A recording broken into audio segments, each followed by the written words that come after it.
वो कौन सी चीज है जो हमें आज भी बाशऊर रखी है और दुनिया की नजर में खटकता महसूस कराया जा रहा है? वो चीज है क्या? आबरूए माजना में मुस्तफा अस। हम सबकी इज्जत आबरू मुस्तफा के नाम से वाबस्ता है। वो मोहम्मद अरबी सल्लल्लाहु ताला अलैहि वसल्लम के लिए तड़पना और आज भी जो उनके लिए हमारा दिल धड़कना, जो ये कैफियत बाकी है, यही हमारी जिंदगी की ऐन मिसाल, यही हमारी जिंदगी है, बाकी कुछ नहीं है। इसीलिए आला हजरत ने सच फरमाया था, वो जो न थे तो कुछ न था, और वो जो न हो तो, सुन्नियों को पता है, वो जो न हो तो हमारी जिंदगी में भी वो जो न हो तो, कब्र में भी वो जो न हो तो, हश्र में भी वो जो न हो तो, अरे अजानों में भी वो जो न हो तो, जान है वो जहान की और जान है तो जहान है। और कुरान यही कहता है, अन्नबिय्यु औला बिल मुमिनीना मिन अनफुसिहिम, नबी ईमान वालों से उनकी जान से ज्यादा करीब है, जान से ज्यादा हक रखते हैं। इसलिए आज जो हमारी जिंदगी बाकी है, आज जो हमें चलता फिरता महसूस कराया जा रहा है, वो हमारी सांसें लेने की वजह से नहीं है, वो हमारे खाने पीने और कपड़े पहनने की वजह से नहीं है। इश्क रसूल की गर्मी है जो दुनिया को बता रही है अभी कि मोहम्मद अरबी के शेर जिंदा है। ये मोहब्बत मुस्तफा सल्लल्लाहु अलैहि वसल्लम में दिलों का धड़कना मैंने महसूस किया है मेरे अजीजों। आज आम आदमियों में, आम नौजवानों में से भी किसी एक को भी पकड़ करके उठाया जाए, बाज लोग ये कहते हैं, मैं उनको जवाब भी देता हूं। कुछ लोग कहते हैं मुसलमानों के हालात क्या हो गए, कभी इस पार्टी में कभी उस पार्टी में, कभी इसका झंडा कभी उसका झंडा लेकर के चलते रहते हैं सियासी मामलात में, सियासी मामलात। अभी बिहार के इलेक्शन में भी और दूसरी जगहों पर भी इलेक्शन जब आते हैं तो लोग ये ताना दे रहे थे हमें कि मुसलमानों का हाल क्या है, कभी इस जमात के झंडे कभी उस जमात के झंडे, कभी इससे भी पैसा लिया उससे भी पैसा लिया। मैं सुनता हूँ, मैंने एक बड़े सियासी साहब को ये जवाब दिया था आज से कुछ साल पहले। मैंने कहा था वजह यह है कि इनके सामने कंपैरिजन के लिए कोई है नहीं, वो भी बराबर है ये भी बराबर है, इससे भी ले लेते हैं उससे भी ले लेते हैं। 500 इस पार्टी वाले से ले ली, इस पार्टी वाले से ले लिया, शाम में फिर झंडा बदल लिया, पट्टा भी बदल लिया, 500 उससे भी ले लिया। ये तो हालात चलते रहते हैं, मुझे उस पर कोई टिप्पणी नहीं करनी है। लेकिन अगर आप मेरी कौम को ताना देते हो, टॉन्ट मारते हो कि ये बार बार इधर उधर बदलते हैं, तो वजह यह है कि सामने जितने लोग हैं उनको देख करके बदलते हैं, तुम्हारे जितने कायदीन हैं उनको देखकर बदलते रहते हैं। लेकिन आओ, मैं अपने मोहल्ले के या किसी भी इलाके के मुसलमानों में से बड़े मुत्तकी परहेजगार आलिम दीन की बात नहीं करता, एक आम नौजवान को भी उठाओ, आम नौजवान को उठाओ और उसको मेरे सामने लाओ, आप भी बैठना, एक तरफ आप 1 करोड़ रुपए सामने रख देना और दूसरी तरफ गुंबदे खजरा को दिखा करके पूछना, ऐ नौजवान ये लेता है या गुंबदे खजरा को ठोकर मार सकता है? हमारा हर नौजवान ये कहेगा अपना सब कुछ गुंबदे खजरा कल भी था और आज भी है, मेरे नबी से मेरा रिश्ता कल भी था और अरे हमारे आमाल बुरे हो गए सही, ये भटक से गए हैं आमाल के एतबार से। लेकिन एक बात है मेरे अजीजों, आज से 4 साल पहले दिल्ली में जाने के लिए ऐलान किया हुआ था, एक पाखंडी भोंक रहा था हुजूर पाक की शान में, हमने उसको मुबाहले की दावत दी थी, शायद सबको पता हो। हम जा रहे, उस वक्त की एक हालात मुझे पता है, एक नौजवान आया और अजीब जीन्स फटी हुई है, कान में बाली है, टैटू लगे हुए हैं, आकर के उसने मुझसे कहा कि मुफ्ती साहब मैंने सुना है आप आग में कूदने जा रहे हैं। मैंने कहा आपको क्या है इससे, आप क्या चाहते हैं? कहा नहीं, मैं गुनहगार बहुत हूँ, मैं कभी मस्जिदों की तरफ ज्यादा नहीं आया, लेकिन इतनी बात है कि आग में कूदने की बात आई अपने नबी की तो आप नहीं जाना, मुझे उसमें भेज दे, मैं जलने के लिए तैयार हूँ, आप न जाएं, आप खड़े रहें। उसको देख करके मेरे आंखों में आंसू आ गए थे। फिर बारगाह मुस्तफा में मैंने ये अर्ज किया था, या रसूल अल्लाह, ये उम्मत गुनहगार हो गई लेकिन गद्दार नहीं है, गद्दार नहीं है, और जब तक गद्दारी नहीं आएगी तुम्हारे ऊपर किसी का कुछ नहीं हो सकता और कोई बाल बेका भी नहीं कर सकता। ज्यादा से ज्यादा क्या होगा, जेलों में डालोगे, और जेलों में जाना हमारे लिए नई बात नहीं है, हमारे आबा व अजदाद की सुन्नत है। जाएंगे आएंगे, और इससे ज्यादा क्या करोगे, फांसी पर चढ़ाओगे, वो भी हमारे लिए ताज्जुब की बात नहीं है। फांसी पर भी मेरे मुस्तफा के गुलाम चढ़ चुके, ये कहते हुए कोई गुल बाकी रहेगा न चमन रह जाएगा, पर रसूलुल्लाह का दीने हसन रह जाएगा। सब फना हो जाएंगे काफी वो, लेकिन हश्र तक नाम हजरत का जुबानों पर चलन रह जाएगा। मुरादाबाद शहर के अल्लामा किफायत अली काफी को अंग्रेजों ने सूली पर चढ़ाया था, फांसी पर चढ़ाया था। उनके माथे पर शिकन भी नहीं थी। उनसे पूछा भी गया था, बीवी से बात करना है आखिरी वक्त में, आखिरी ख्वाहिश क्या है, बच्चों से बात करना है, कुछ खाना पीना है। तब उस आशिक सादिक ने कहा था, नहीं, मरने से पहले या फांसी पर चढ़ने से पहले बीवी बच्चों से रिश्तेदारों से बात करने की ख्वाहिश नहीं, बस इतनी ख्वाहिश है कि आखिरी बार एक बार मुस्तफा की नात पढ़ करके जाओ, नबी पाक सल्लल्लाहु तआला अलैहि वसल्लम की शान में कुछ गुनगुना करके जाओ। आपको मैं बताऊं, ये ज्यादा से ज्यादा यही हो सकता है इस दुनिया में। जेलों में डालो, फांसी पर चढ़ाओ, मौत की सजा दो, ये सब नए नहीं हैं, सबसे हम गुजर करके आई हुई तारीख लेकर बैठे हैं। आखिर में होता क्या है, नर्वस नहीं होना, परेशान नहीं होना। मुझ जैसे हजारों गर्दने इस्लाम के लिए चले जाए, इस्लाम का बाल बेका भी नहीं हो सकता, इस्लाम कभी मिट नहीं सकता, इसलिए कि इस्लाम जिंदा होता है हर करबला के बाद। इस्लाम जिंदा होता है हर करबला के बाद। किफायत अली काफी को फांसी देकर 8 दिन तक अंग्रेजों ने जश्न मनाया था। किस लिए?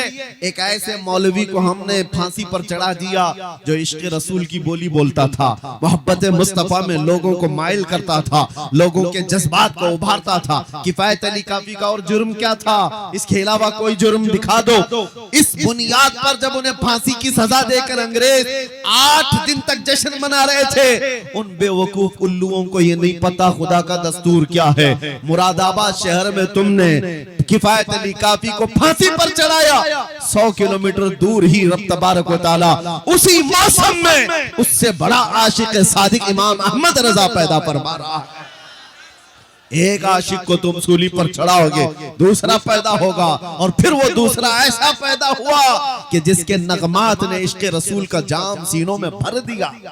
हर जगह से फिर आवाज आने लगी, डाल दी कल्ब में अजमत है मुस्तफा, सैयदी आला हजरत पे लाखों सलाम।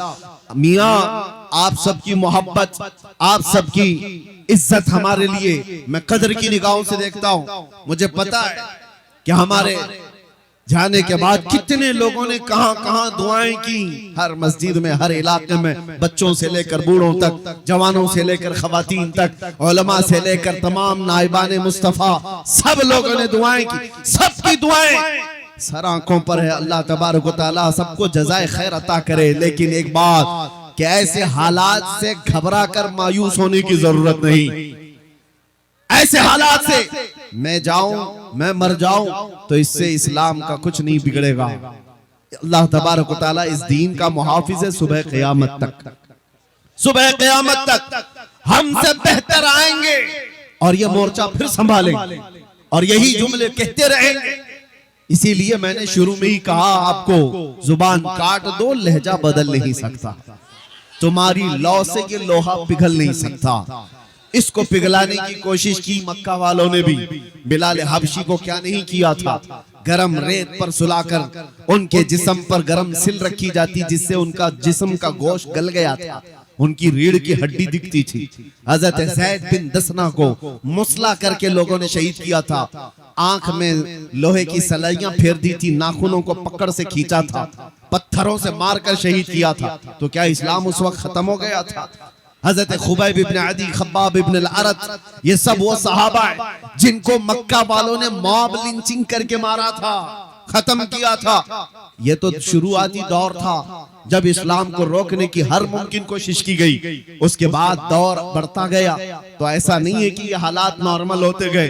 कूफा में क्या हुआ था, करबला में क्या हुआ था, हर साल आप सुनते हैं नबी मुकर्रम सल्लल्लाहु ताला अलैहि वसल्लम के अजीज खानदान को किस तरह से शहीद किया गया।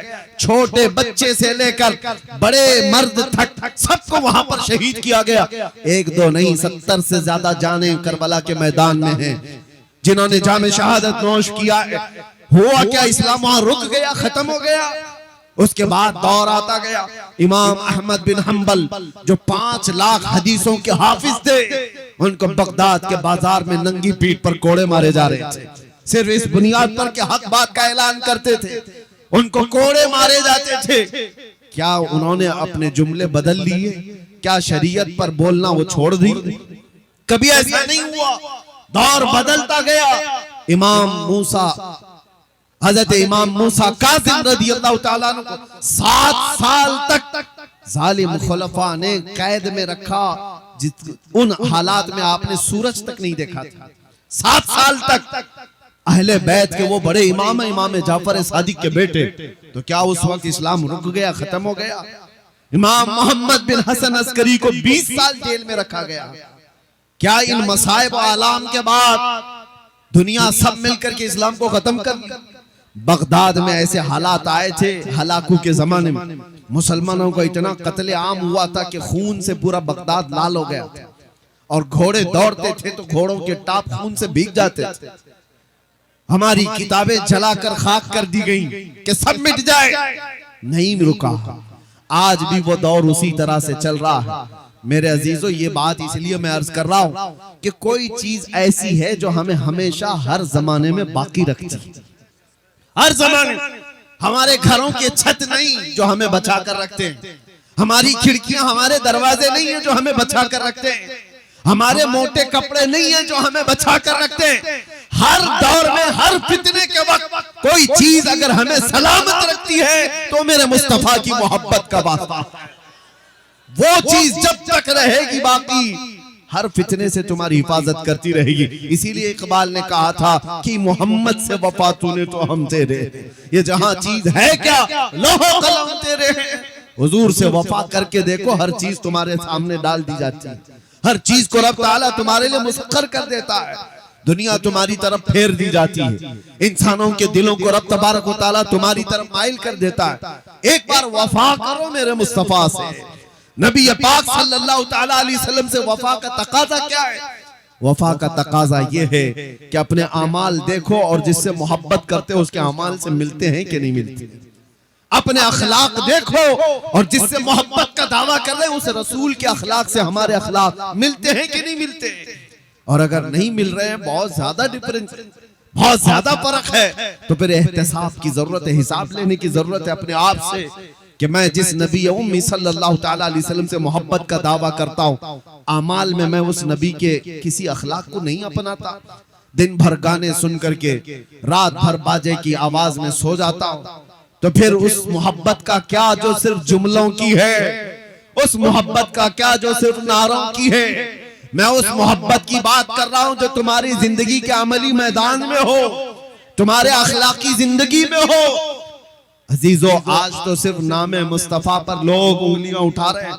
कहीं पर आई लव मोहम्मद कहा जाए तो उन्हें जेलों में भर दो, ठोस दो। ये तमाम चीजें तो सिर्फ अभी आज नाम के साथ छेड़छाड़, कल को होगा ये कि तुम्हें नाम लेने से आज जिस तरह लोग आपत्तिजनक बातें करके दिखा रहे हैं कि हमें तकलीफ है, कल से तुम हुजूर पाक सल्लल्लाहु ताला अलैहि वसल्लम के अखलाक पर और उनके अमाल पर चलने की कोशिश करोगे तो तुम्हें दुनिया ताना देने लग जाएगी। हुजूर ने ये बात 1400 साल पहले बयान फरमाया है कि एक दौर ऐसा आएगा जब तुम अपने ईमान पर अमल करते रहोगे तो दुनिया ऐसे देखेगी जैसे चोर को और जानी को देखती, ताना मारेगी, ये देखो ये मोमिन है, ये देखो ये मुस्लिम है। लोग तुम्हें तानो तशनी करेंगे। इनके तानों से घबरा कर अपने आप को बदलने की जरूरत नहीं। दुनिया में कोई भी तुम्हें सर्टिफिकेट देने वाला नहीं है। जो कुछ भी तुम यहाँ पर जी रहे हो, अल्लाह और उसके रसूल के लिए जी रहे हो, अल्लाह की रजा के लिए जीते रहो। दुनिया तुम्हारे चेहरों पर, तुम्हारे कपड़ों पर, किसी चीज पर तानो तशनी करे, तुम्हें शर्माने की जरूरत नहीं। अरे दुनिया नंगी घूमने पर आज शर्म नहीं करती। आपने देखा दुनिया आज नंगी हो गई है, उन्हें नंगा घूमने में शर्म नहीं आती। तो एक नबी के गुलाम को अपने मुस्तफा की सुन्नतों पर अमल करने में क्यों शर्म आती? दुनिया को चोटी रखने में शर्म नहीं आती, तो तुम्हें दाढ़ी रखने में क्यों शर्म आती?